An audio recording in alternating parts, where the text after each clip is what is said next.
Go ahead. Okay, today we have Captain Dave McGovern from the Niagara Falls Fire Department. Dave is involved in the toy fund that you see every year, but we want to get a little bit of background into how you got involved with the fire department, what you've done up till now, and how did you get tapped as the face and voice of the toy fund? All luck. All right. Well, basically, the Niagara Falls Firefighter Christmas Toy Fund started pretty much 84 years ago, and the firefighters used to have time on their hands. There weren't as many fires, and they didn't respond to as many first aid calls as we do now. And so they had a lot of time at the firehouse, and people, the neighbors, would bring their toys to them to be fixed. They'd fix them and then give them to needy children. So in other words, like if there was a big neighborhood where the firehouse was, the old toys they give to the firefighters, they knew they'd fix them and give them to the needy children in the community. Okay. Now this was documented that they didn't have as many fires, or oh yes, I mean, well, kind of like Fred and Barney. Remember they started the fire department? Yes. Nothing would burn in bed. But that whistle always went off every Thursday night at 7 o'clock. And then the wives caught on. Yes, they did, because they're poker games and pool, you know. But that wasn't like this. They were fixing toys. No, yes, they were fixing toys. And then now we don't do that because most toys are made of plastic and electronics, and it's cheaper to go out and buy a new one than it is to try and fix an old one. Right. And back in around 1976, Sal Panessa, he was one of our dispatchers. Right. He came up with an idea to start raising some money for this, because we've always done it. And he had a radiothon, and it was on WJJL, I believe. That's where he was working as a DJ as well. And he was on the air for about 24 hours, and he raised quite a few dollars. And then from there it caught on, and we were on Pine Avenue. We were on 2 locations, because it was before even Adelphia Cable. I can't remember what it was. It was like Niagara something, or I mean, Niagara Frontier STV, San Lorenzo TV, I think it was, and then Niagara Frontier Cable, and then Adelphia. But they always partnered with us. And we were at the Christopher Colombo a couple times. We were at a storefront on Pine Avenue. I remember seeing Blair there in a big storefront. I think they sold like rugs or flooring or something like that. They had a telethon there one year. And then we moved to the convention center. We were at the Greek Theater a lot. And then once the high school opened, we decided to showcase the new Performing Arts Center. And we've had the telethon there ever since. So since 2001, we've been at the high school. And you need that much room? Is there many people that attend this? Well, we have a lot of acts. A lot of dance troupes like to come and donate money and dance a couple numbers. We have local bands that we want to come and play, and they raise a little bit of money. And it's a nice venue for the students at Niagara Falls High in the media production area. Sure. Those students work tirelessly for a couple weeks prior to the telethon, all the way up through the telethon. Mm-hmm. And without the students and Rich Morano's help, we wouldn't be able to do it. Oh, great. Yeah, great. I mean, it's really nice. And so how long does it go on? Well, this year we're on December 1st. We start at 10 in the morning and we go to 10 at night. It's only 12 hours. It's a shortened period. We used to do this for a day and a half. Mm-hmm. It used to start Saturday morning, I want to say around 8 a.m. We didn't get off the air until well after midnight. And then we got back on the air and we ended at 5. So we had a day and a half worth of people being able to phone in their pledges and stuff like that. But I mean, now most people send in their donations via letter. They send it to P.O. Box 271, Niagara Falls, New York 14304. That's in care of the Niagara Falls Firefighters Christmas Toy Fund. That's probably our largest area of donations are the people that come and give every year. And then you'll hear us reading their names off on TV, right, because you give a certain amount, you're eligible for door prize. And it's monetary amount. They're not bringing toys. Right. We would much prefer money the way it's because it's just easier to buy in bulk. That's what we do. That's true. And it's easier to distribute as well, because if you've ever seen our toy packing production lines, you know what we're talking about. It's basically one giant room with tables set up all the way, boys on one side, girls on another, and you start from infant to 12 years old. And each category has its own present. So if by us buying it, we can buy in bulk. We know exactly what we need. We have our list. I mean, last year we helped over 1,200 children. What age is this? And you're going this Yes. way, you know what it is. We know what it is. It's much easier. Now, what about the good list and the bad list? How do you Everyone's- deal with that? Everybody's on a good list. You sure? Yes, everyone's on a good list. All right, all right. And I had a lobby quite a long time to get on the good list. So. well, you're getting a beard to be like Santa. Just Well, keep eating. You might even hit. We might even have to we do might that. even tap you for putting on the red suit. You're looking I good. think that's been done actually. But, Well, I've been Santa for 3 years.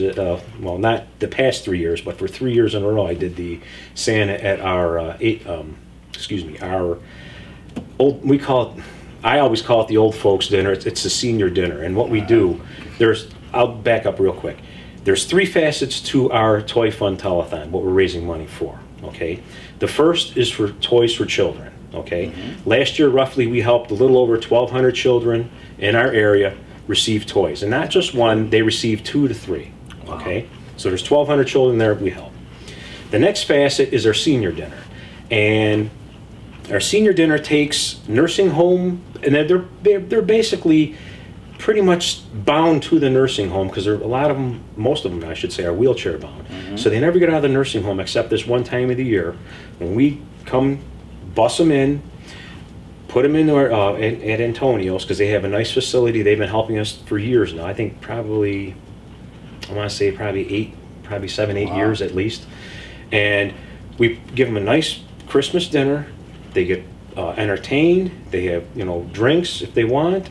There's prizes, and everybody leaves with something. And so, and that's an all-day affair. We start bringing them in, and the party starts roughly at 10 o'clock, and we go probably finishing up bringing the people back to the nursing homes, probably finish up by 4. Wow. That's a very labor-intensive party. And we used to be at the old Portage Post. Remember before they tore it down and capped it off because whatever chemical contamination was under there? Yeah, but we used to have 600 to 700 people at this event. God. And there was very few wheelchairs. I remember, I've been doing this for 23 years now.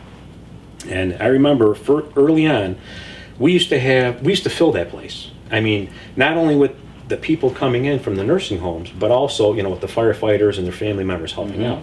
I mean, the place was absolutely mobbed. And we may have had maybe, and I'm saying it's high, maybe 100 wheelchairs at the most. Because all the seniors we brought there were all ambulatory. Well, now it's reversed. Now our senior dinner is roughly around 300. We've been as low as like 275, as high as 450. It all depends on who comes. Wow. Okay, and most of those people are wheelchair bound. And so it's a very big effort. We work a lot with a lot of transportation agencies to try and get wheelchair accessible buses, so we can transport as many people as quickly as possible. It's a day out, and they enjoy Yes. it. Do they get Absolutely. entertained? Is there We have singing or? Yes, there's people singing. There's some dancers. There's a DJ that plays music. Cool. Santa comes. You get your picture taken with Santa. We used to give out helium balloons, but now that there's a world helium shortage. There's a world. It's because everybody's I think so. and talking funny. Either that or there's a a bunch of airships we don't know about. Well, that one guy had to jump from the spaceship there. He went up in the helium balloon. But, Well, yeah, he is there probably really got a world Yes. helium? We were just at Prax Air. That's one of the things we do. And I was talking with Fred Rank. He's the head guy of a bunch of Prax Airs in this area. And he said, no, it's pretty much worldwide helium shortage. Wow. So he goes, I can't even get it. There's an opportunity for the hub. What? We'll make helium? We're gonna figure a way to make some helium. Oh, well, that'd work. Let's do it. And getting back to our sorry. toy fund, that's okay. The third facet of our telethon is the aid to needy families. And what that entails is it's mostly through the Board of Education, and now we just branched out to the Niagara Social Services, via people welfare and whatnot. And we let them know what the program is available, and it's basically for children up to age 12 who don't have weather appropriate clothing. And the schools see this the most because they see how the children come to school. Right. And so each school gets a certain amount of applications. The teachers nominate these people. We background check. We make sure they're not being helped by someone else. And then we send them a letter. They can come to Walmart, and they're allowed $60 per child. No kidding. And last year we clothed 462 children. And that's the biggest expenditure as far as the toy fund's concerned. Wow. Is we go to Walmart, we basically have 4 lanes all dedicated to us. We pretty much go all day. They keep their clothing, like, we coordinate with them. They know they have a lot of clothing in stock, and they just keep stocking it as people come in and out. And you're looking, 462 is a lot of people. Wow. That's a lot of money too. And all this money is 1 year's take. 1 year's take from the telethon, right? Wow. So last year we raised a little over 68,000. We're hoping to do better this year, but there is a need, okay?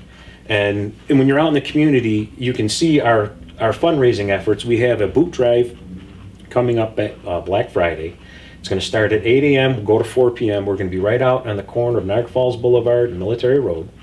You'll see us in our turnout gear and our vests with boots. Nice, safe place for you to be walking, yes, right in the middle of the intersection. Yeah, exactly. Well, we'll have our bright yellow vests on, so it'll work out well. So and we'll have boots with us. What do you call if somebody gets hurt, though? They're all there? Well, actually, the rigs that'll be there, our reserve equipment does have medical equipment. Hopefully we don't need it. We'll also have radios with us. But anyway, so it's hard now. We do that. People are texting and talking on their phone. Now they got to reach in their wallet and put exactly. It's tough. All while not coming to a complete stop. That's right. Yeah, but so we do that. We're going to have that. This past July 1st, it was a Sunday. We had a beautiful weather. And we had a motorcycle run, and we raised a little over $5,000 with that. And we had over 120 motorcycles with riders. It was the biggest we've ever had. It was beautiful. Wow. So that's going toward this. Yes, that's going towards it. Cool. The boot drive I just talked about is going towards it. We have, if you go to local establishments, and I'm not saying just bars now, because we have bars, restaurants, and other businesses, they sell the firefighter logo. It's the firefighter carrying the child. Mm-hmm. We've adopted that as our logo, oh God, since I've been on the job. Right. So I know we've had that logo for, well, probably more than 20 years now. And they cost $1. You can write whatever you want, and the establishment hangs it up on a wall. And they do that probably a month before Christmas time. So we raise money in that regard. That's called our logo money. Mm-hmm. And then we have a bar brigade that goes out. We go out the night before Thanksgiving. That's traditionally the busiest night around. And we take our camera and videotape the area bars that sell logos. So if you want to see us on camera and be on camera, go to a place that's selling the logos, buy the logos, because that's what we're going to do. We go around interviewing people. They make donations on camera. Excellent. There's people that make donations not to be on camera. Yeah, there you go. We have a real good time. Excellent. Let me see, what else do we do? And our letters, again. Our letters are by far, we call them solicitation letters. They're by far the biggest fundraiser that we have. Like if you donated in the toy fund in the past, we have your information. We'll send you out a letter, and in the letter says, "Would you please give again this year?" Here, we give you on the letter on the bottom. It says, just fill out everything, return your check. There's a return envelope and everything, and that we raised over $25,000. Wow. So all said, we raised a little over $68,000, and I'm sorry, I forgot store collections. You'll see us on the day of the telethon, either and I'll do it in order of how long we've been there. Mm-hmm. We've been at Latina's forever. Latina's, yeah. So we collect at Latina's, we collect at Walmart, we collect at Sam's Club, and now we're collecting at Ollie's.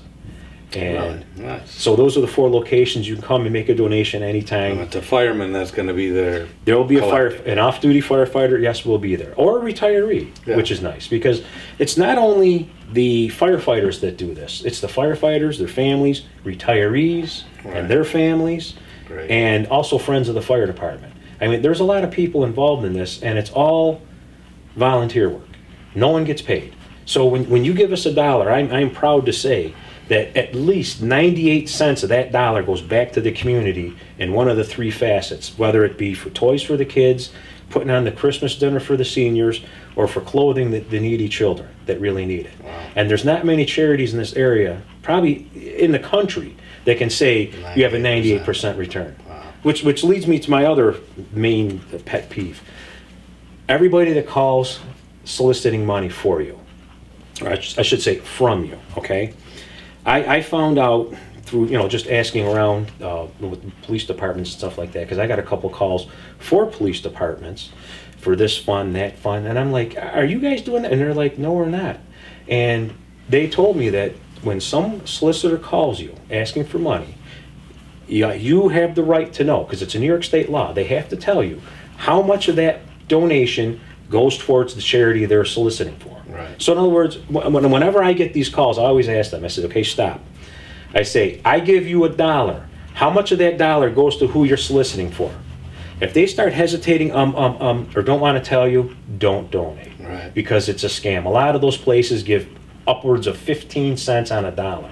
So if I give you $1, and I'm one of these telemarketers, I give you $1, they give 15 cents to what they called you about, and they keep 85 for their fundraising effort. I mean, so our charity at 98% is phenomenal. Pretty good. Yes, it's now, very the good. day of the telethon, you're the man. You're in front of the cameras. I'm one of the 4 co-hosts. I believe it's going to be John Castellani, Joe Padula, Mike Burke, and myself. Okay. We'll all be up there taking turns going around. It's going to be Saturday, December 1st. We're starting at 10 a.m. We're running to 10 p.m. And we asked people to come on down. What channel is it that's live? It's OSC 21. 21. So Yes, that's our a school's Time channel. Warner. That's a Time Yes, Warner, if you have time, that's the only way you're going to get it. And hopefully they broadcast it through Erie County like they did last year. Okay. That was real nice.